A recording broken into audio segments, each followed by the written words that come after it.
Today we're talking about where you need to start when you're starting on your fitness journey if you have no clue where to even start. If you don't know what to even do, where to begin, you're brand new, fresh, you just decided yesterday that you're going to get in the gym and you're going to lose some weight. Well, today we got 6 different segments of things you can do to set yourself up for a successful fitness journey. And that first segment is setting the foundation. So everybody knows when you're building a house, the first thing you build is a foundation. Well, it's the same thing when it comes to your fitness journey. You got to set that foundation. You got to build the foundation. So, how do we build the foundation? Well, first and foremost, we set clear goals. We set our goals. Because if you go in the gym and you don't even know what you're trying to do, how you going to work to achieve those goals? So, most of the time, when people start their fitness journey, they have a goal in mind. People start their fitness journey for a reason. I don't know many people that just randomly started working out just for fun. Either people are overweight, they want to lose some weight, or they're skinny and they're trying to put on some size. They're trying to gain some confidence. They're trying to train for a certain sport. They're trying to do an Ironman or a triathlon. If you're having a midlife crisis and you want to run a marathon, you're training for something, there's always that reason. So figure out that reason. Set a clear goal. Make sure, we like to say SMART goals. So SMART stands for specific, measurable, achievable, relevant, and time bound. So that's SMART goals. Get really clear. I advise write these down. Get a piece of paper or write them in your notes on your phone.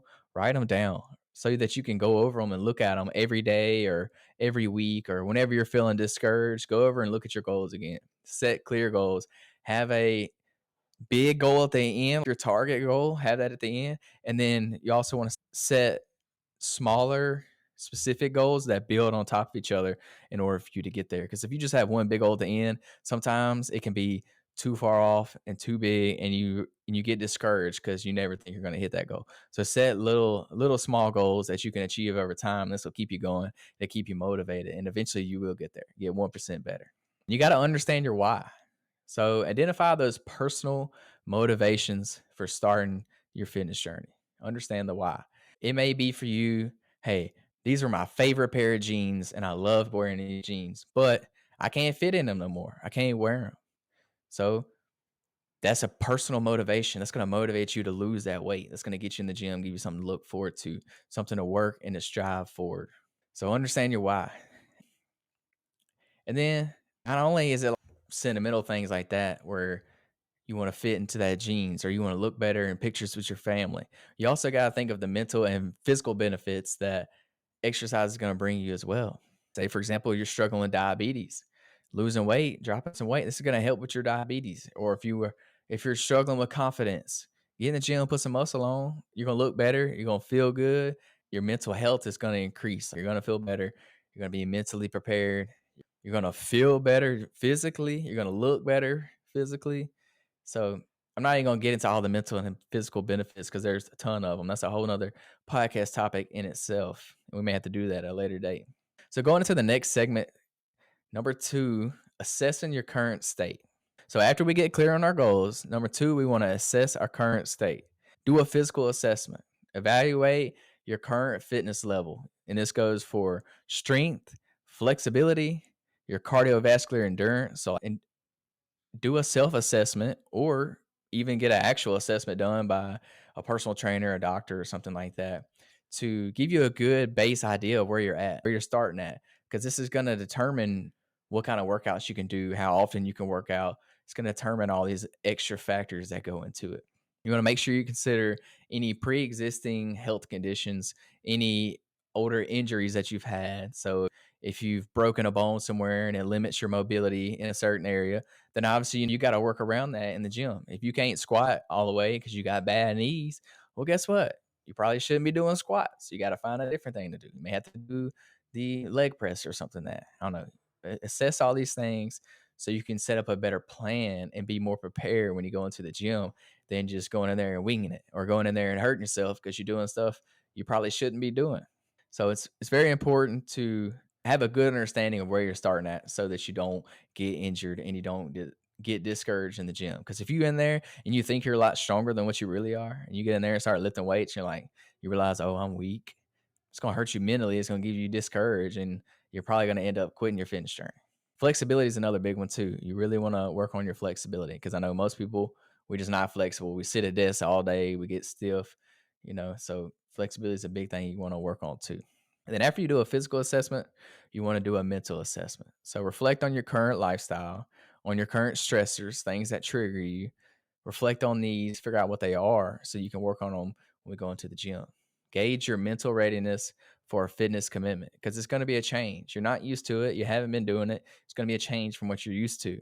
So you got to like mentally prepare yourself. You got to get ready for that fitness commitment because it's going to be a whole change in lifestyle. It's not going to be something you do for a week, for a month, 2 months. Like if you really are serious about this fitness thing, about getting in shape, about being healthier physically and mentally, it's going to be a whole different change in your lifestyle. It's going to be something that you incorporate in your weekly routine.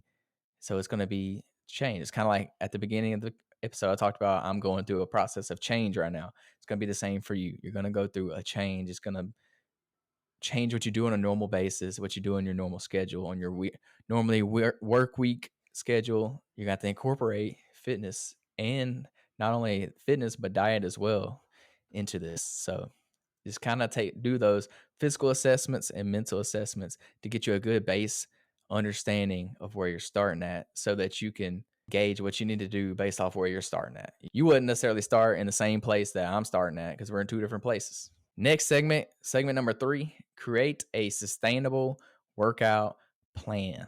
So I'm not going to deep dive too far or too much into what actual workout plans you should do, what exercises you should do. That's going to differ from person to person.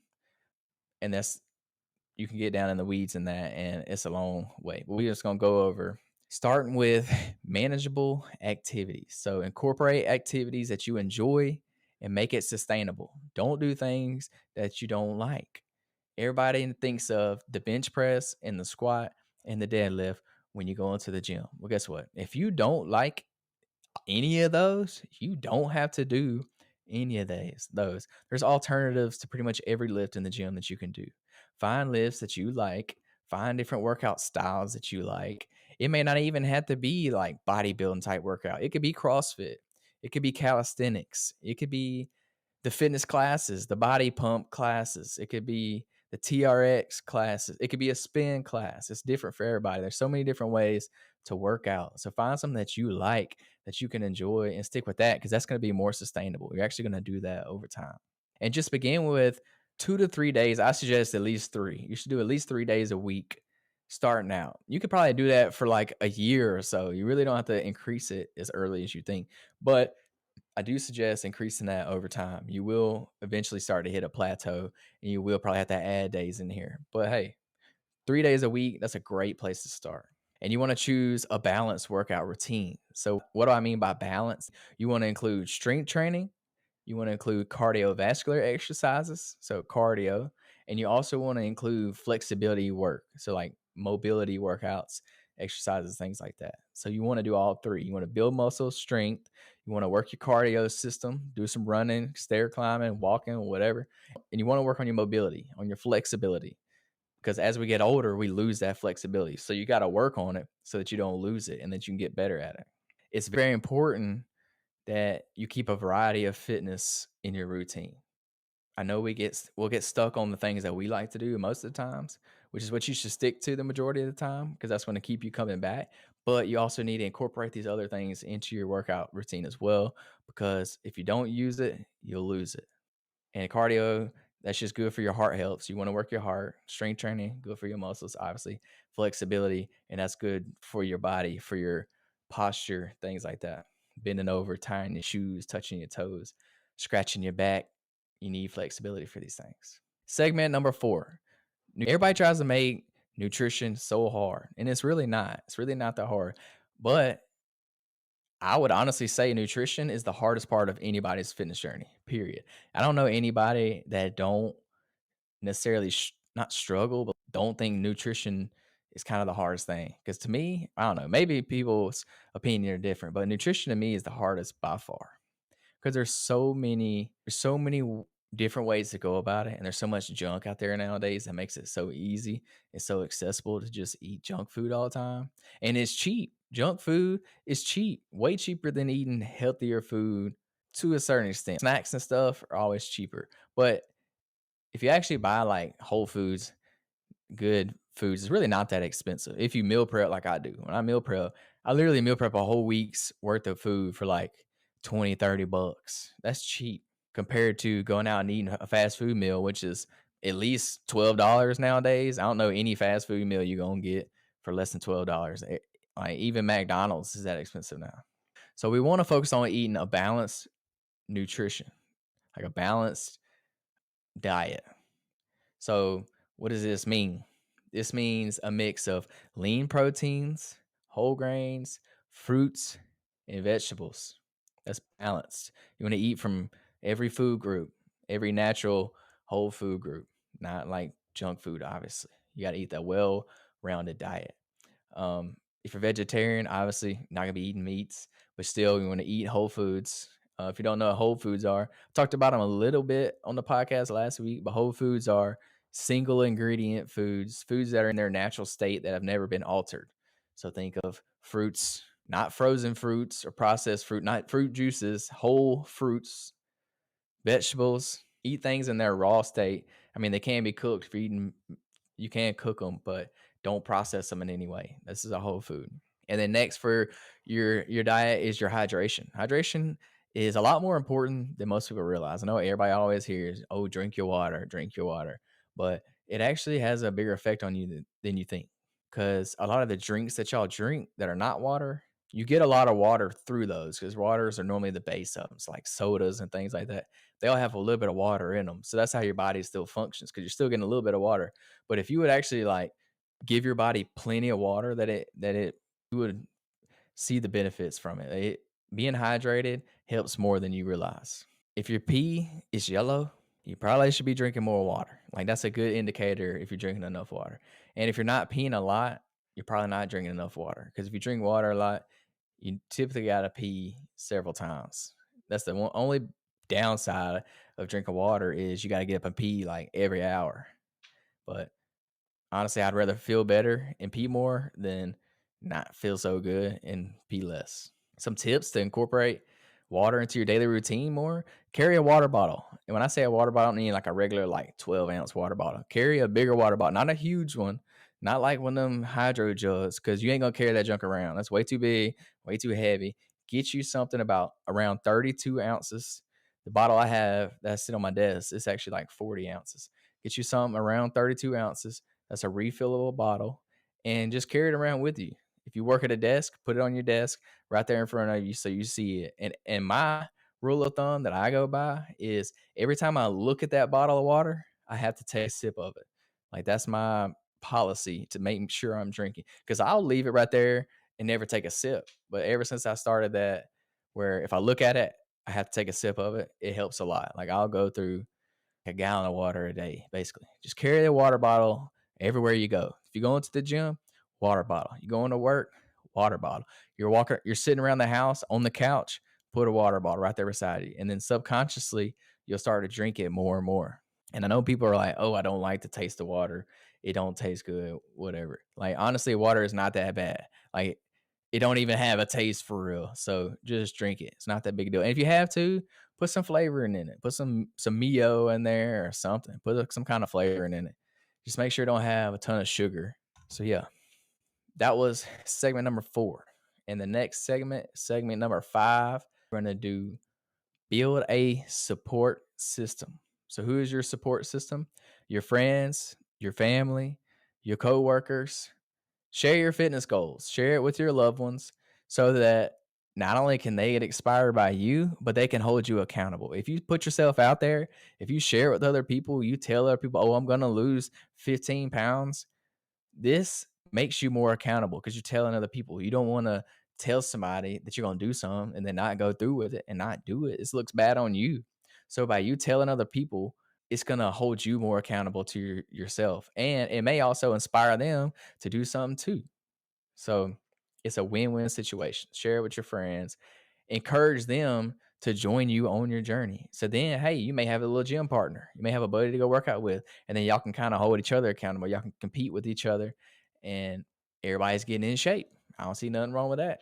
If you have to, join an online community, join a local fitness group.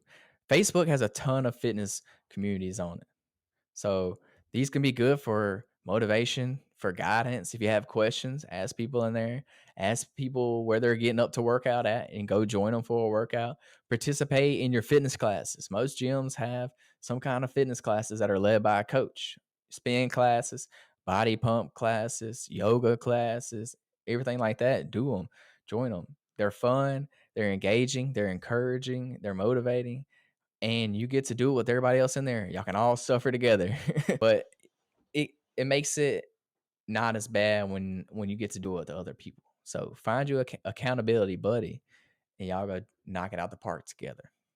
If you don't have, if you're in, well, I guess you don't even have to be in the area. But if you don't have a Facebook group to join, there's one that I'm in. It's called Ready Set Goal. It's on Facebook. It's a group where it started about triathlons, but it's kind of transitioned into just an overall support group about getting in shape, getting healthy, supporting each other, working out, everything from triathlon to ninja warrior workouts to regular gym workouts. Whatever it is, it's all about supporting each other, picking each other up, holding each other accountable. So yeah, check it out on Facebook. It's called Ready Set Goal, and I'm in there, and several other people from our community is in there as well.